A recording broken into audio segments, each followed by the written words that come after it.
Trejo, profesor de Relaciones Internacionales, amigo de esta casa, miembro de esta familia Sin Censura. Primero, con un abrazo de nuevo año, esperando que este 2022 venga cargado de proyectos y éxitos y sobre todo de bendiciones personales. Querido Jesús, tú sabes que te estimo y te mando un abrazo.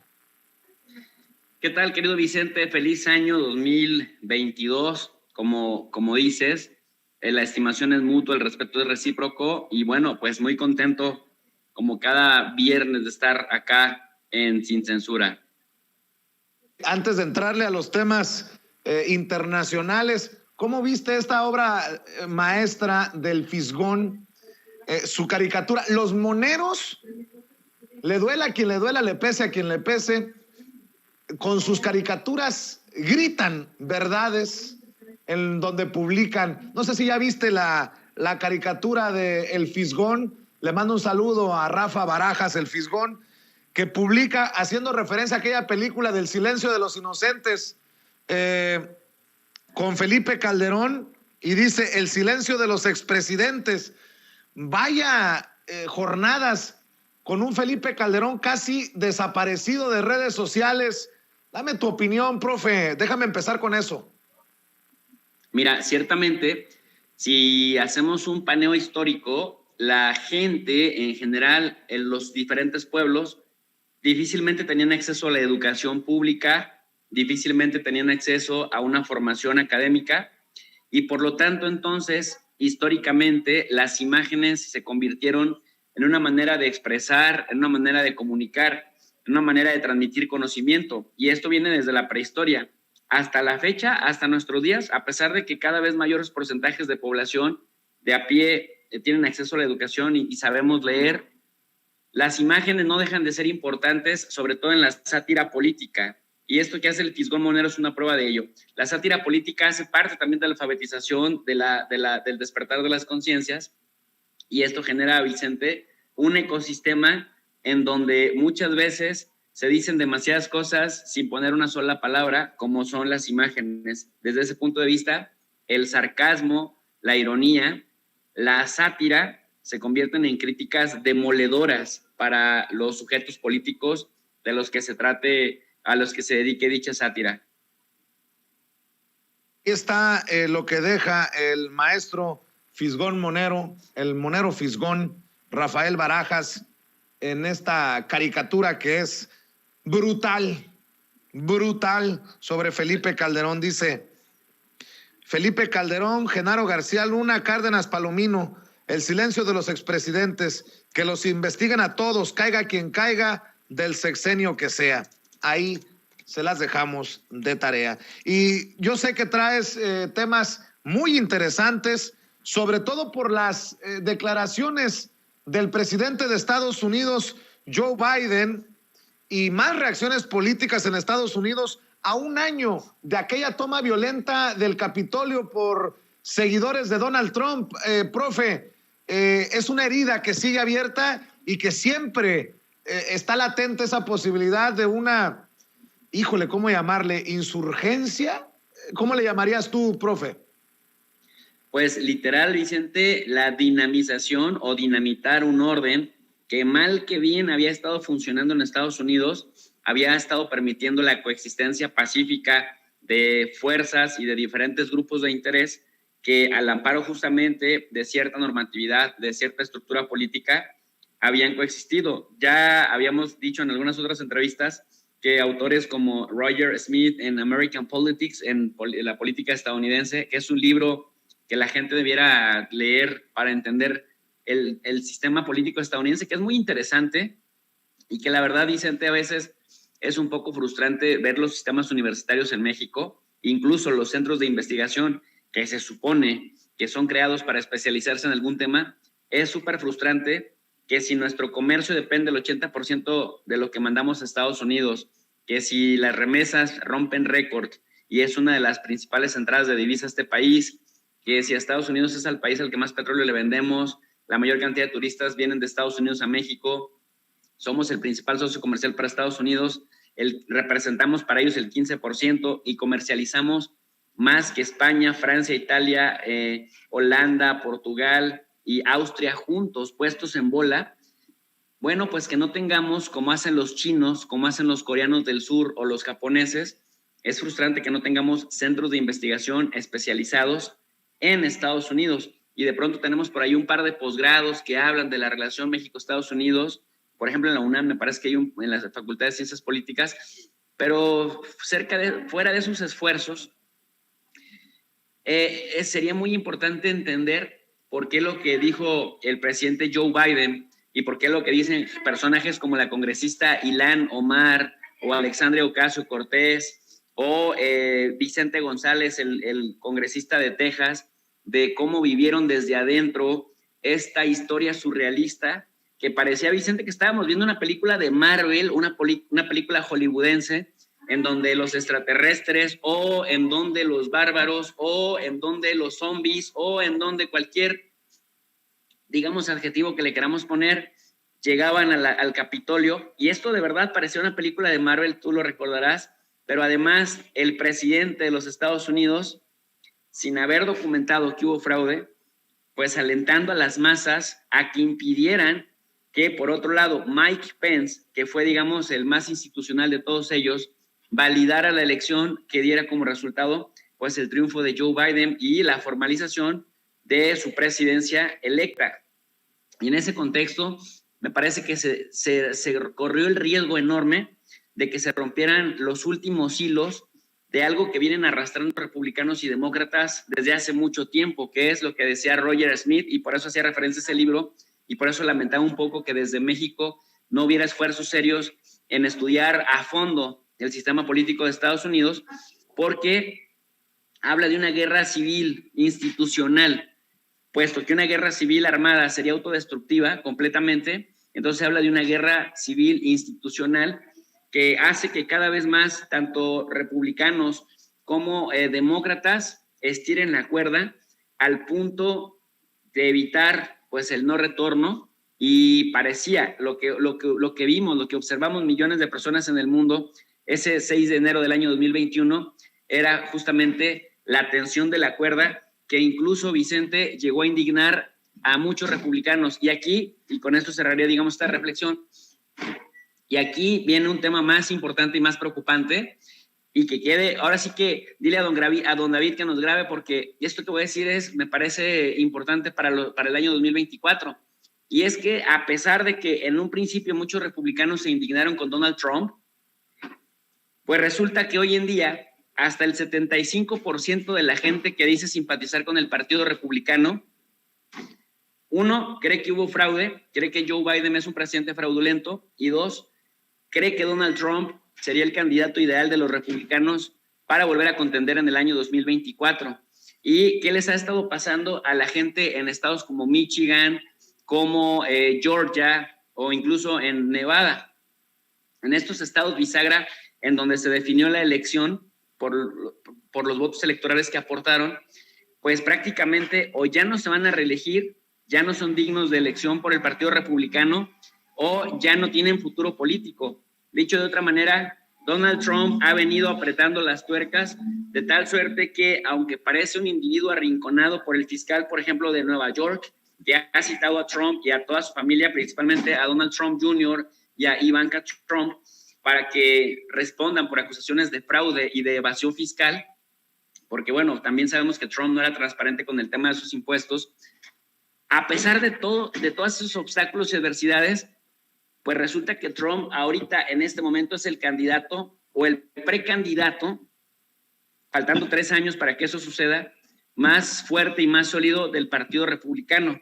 Con lo cual, bueno, a pesar del desgaste que tiene a nivel nacional y los negativos que tiene a nivel nacional, por el hecho de que Joe Biden tampoco repunte, pareciera que Donald Trump podría contender con posibilidades serias de reelegirse o por lo menos de ser un candidato competitivo en el 2024, lo cual, pues imagínate, un escenario de ganar, cortaría muchas cabezas, porque él lo que está haciendo ahorita, está haciendo una limpia, una especie de purga en el Partido Republicano con aquellos funcionarios, incluso contra Mike Pence, contra aquellos funcionarios que no le demostraron lealtad al 100 en el contexto del fin de su administración, Vicente.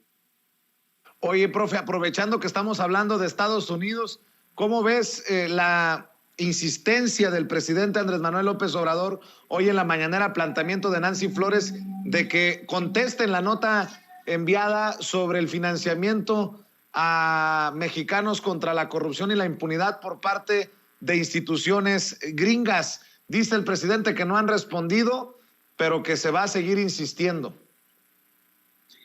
Mira, hay que decir que no es nuevo, no es de ahorita. Estados Unidos tiene una ley desde 1962, una ley de ayuda externa, y las organizaciones que se registran como no lucrativas, tanto de Estados Unidos como del mundo, a través de la USAID, pues también son candidatas a recibir financiamiento. Entonces, Mexicanos contra la Corrupción o algunas otras, como Artículo 19 o algunas otras, que históricamente vimos en México como parte de esa sociedad civil organizada, no es la primera vez y no sería el único sexenio en el que reciben financiamiento, porque como bien lo estoy señalando, desde 1962 está esta práctica. Entonces, si bien es cierto que no deja de llamar la atención que el hecho de que quien te financia, que quien te patrocina, te marca pauta o te marca línea de los temas que le interesa que impulses, pues también es cierto que no empezó ahora. Es decir, no sé cómo se vea Vicente con el vaso medio lleno, medio vacío. ¿En qué sentido? De que lo podemos ver con que es grave que lo que esté sucediendo ahora, pero a lo mejor es más grave que ya está sucediendo desde hace mucho tiempo.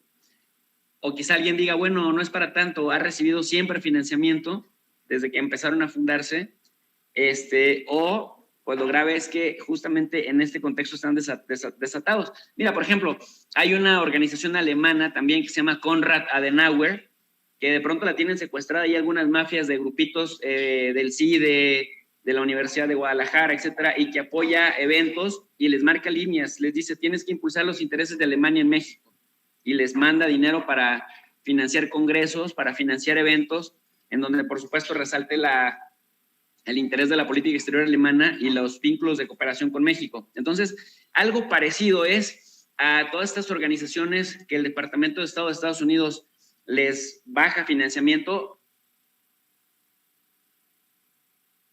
Bueno, desafortunadamente perdimos momentáneamente al doctor Jesús López Almejo, tu profe de RI, a ver si logramos reconectar con él. Profe, te perdimos momentáneamente, te seguimos escuchando. Gracias, querido Vicente. Entonces, comentaba que incluso llegaron estas organizaciones a requerir perfiles de procuración de fondos, y la procuración de fondos consistía en pedirle a gobiernos extranjeros o a organizaciones del exterior financiamiento para sus propios proyectos. Entonces, va por ahí un poco el asunto, Vicente. Pues qué interesante lo que nos estás mencionando. Y para cerrar, profe, me comentabas que hay que ponerle un ojo a lo que está pasando al otro lado del mundo. Rusia envía tropas a Kazajistán para controlar protestas contra el gobierno aliado. Cuéntanos, profe. Pues mira, resulta que en Kazajstán, en el contexto de la pandemia, pues ha habido también alta tasa de desempleo, ha habido también un incremento de los precios de los hidrocarburos, principalmente del petróleo y del gas licuado, y esto generó protestas, que la gente saliera a las calles a protestar. Entonces, el gobierno actual, que apenas empezó en el año 2019 y que desde 1992 es el segundo presidente que ha tenido ese país, Kazajstán, que por cierto tiene 19 millones de habitantes, pero es la potencia petrolera mundial número 12 con más reservas probadas, es el 9º país con más extensión territorial, y que además pues es ex república soviética vinculada a Moscú, y que a partir del 91 pues logra su independencia. Entonces, el presidente actual, que apenas empezó en 2019, para responder, digamos, a las protestas, vuelve a bajar los precios de los hidrocarburos porque decidió dejar de controlarlos. Entonces, la iniciativa privada, para aquellos que dicen que siempre es mejor que el mercado lo controlen las manos privadas, dispararon los precios, y nuevamente ante las protestas el gobierno kazajo vuelve a regular los precios, los vuelve a bajar, pero para entonces ya era demasiado tarde. La gente estaba encabronadísima, salió a las calles, empezó a haber mucho desorden. El gobierno kazajo, todavía para limar asperezas, destituye a todo su gabinete, pero la gente ya no retrocedió. Y es que al primer presidente, a Nur Sultán Nazarbayev ya lo habían destituido justamente con esta maniobra, con esta estrategia en 2019, pero aún así muchas cosas no cambiaron. Entonces se empezó a teorizar que no era un tema social el que realmente estaba moviendo a esa cantidad importante de manifestantes, sino intereses extranjeros. En ese contexto, Rusia dice, esta revolución de los colores me suena a que Estados Unidos y sus aliados están infiltrando gente en Kazajstán, y como también Kazajstán es una potencia petrolera, que decíamos que es el país número 9 en extensión territorial y solito aporta hasta el 60% del Producto Interno Bruto de la región y tiene una gran frontera con Rusia y además tiene salida al Mar Caspio. Y el Mar Caspio, Vicente, tiene la reserva gasera del 18%, es decir, el 18% de las reservas de gas que se encuentran en el mundo están justamente ahí en el Mar Caspio. Por eso, países petroleros que también son gaseros como Azerbaiyán, Rusia, Irán y el mismo Kazajstán, pues tienen como característica su salida al Mar Caspio. Entonces, geopolíticamente, aunque en México hablamos muy poco de un país como Kazajstán, porque literal, geográfica y culturalmente está bastante lejos, Kazajstán es importante para muchas operaciones y para también marcar precios del petróleo. Bajo el argumento nuevamente repetido de apoyar al derecho a la manifestación de las personas, pues Estados Unidos nuevamente está tratando de vender la idea de que la democracia ya es momento de que llegue a ese país.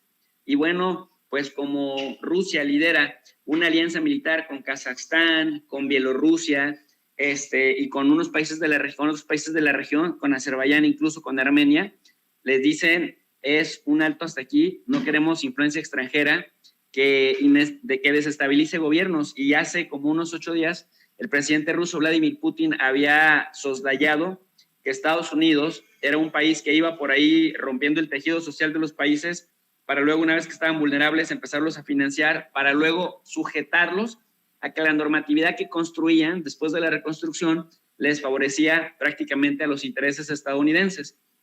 Pareciera que es el caso de Kazajstán y es a lo que se está oponiendo en este caso la Rusia de Vladimir Putin, Vicente. Muy bien, pues estaremos al pendiente de este y otros temas, profe, y también estamos al pendiente de lo que estás haciendo en tu canal. ¿Por qué no cerramos invitando a las miles de personas, más de 15,000 personas conectadas en vivo y en directo en Sin Censura, a tu profe de RI? Claro que sí, Vicente, muchas gracias. Pues a todas las personas amantes de la geopolítica y de las relaciones internacionales, a todas aquellas personas que les interesa saber cómo se organiza el mundo, les invitamos al canal de Tu Profe de RI. Transmitimos todos los días de lunes a viernes a las 4:30 de la tarde y a las 10:30 de la noche, justamente sesiones gratuitas, universitarias, de relaciones internacionales y geopolítica, con una lectura en formato PDF completamente gratis incluida, para que socialicemos la educación en aras del nivel de análisis en las redes sociales, Vicente, porque cada vez identificamos que los medios tradicionales empiezan a tener también sus propios canales y empiezan a reproducir la misma dinámica morbosa de comunicación y de infodemia que tenían en sus medios tradicionales, en la radio, en la televisión y en la prensa escrita. Bueno, también lo han ido acomodando al internet y a las redes sociales, y bueno, pues queremos hacer ese contrapeso y que la gente pues finalmente tenga más herramientas para el despertar de las conciencias y deseamos para elevar el nivel de análisis en las redes sociales, que pues siguen esforzándose las fuerzas reaccionarias por bajar, Vicente. Así es, profe, pues siempre agradecido, te mando un abrazo y que este 2022 nuestros caminos sigan ahí, paralelos, para seguir aportando juntos para la audiencia. Te mando un abrazote. Así es, amigo, que sean paralelos y perpendiculares y que sigamos acompañándonos. Mucho éxito para este 2022 y estamos a la orden siempre.